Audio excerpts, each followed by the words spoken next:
Subscribe کریں ایرج star channel کو اور بیل آئیکن کو دبائیں سب سے پہلے لیٹسٹ ویڈیو دیکھنے کے لیے۔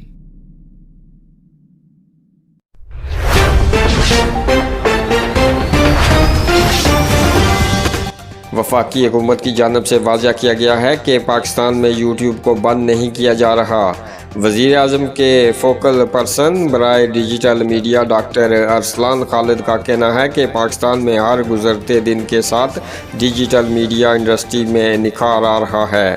لوگ یوٹیوب پر کوالٹی کنٹینٹ تیار کر رہے ہیں اور ایسے لوگوں کی تعداد بڑھتی جا رہی ہے۔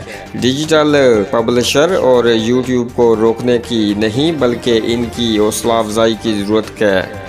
انہوں نے کہا کہ 2012 میں یوٹیوب پر لگنے والی پابندی اس انڈسٹری کے لیے تباہ کن ثابت ہوئی۔ یہ پابندی کچھ حد تک پاکستان میں گوگل، فیس بک اور ٹویٹر وغیرہ کے دفاتر نہ ہونے کی کسی حد تک وجہ بھی ہے۔ ڈاکٹر ارسلان خالد کے مطابق سپریم کورٹ بھی چاہتی ہے کہ ڈیجیٹل میڈیا کی ریگولیشن کو بہتر بنایا جائے۔ سائبر کرائمز ایکٹ کے حوالے سے ٹیکنالوجی کمپنیوں کے ساتھ پہلے ہی مذاکرات کیے جا چکے ہیں۔ وزیر اعظم کے فوکل پرسن نے واضح کیا کہ پاکستان میں یوٹیوب بند کرنے کا سوال ہی پیدا نہیں ہوتا۔ دوستو، ویڈیو پسند آئے تو لائک کیجیے گا، اپنی رائے کمنٹ باکس میں ضرور دیجیے گا۔ ہمیں دیجیے گا اجازت، اللہ حافظ۔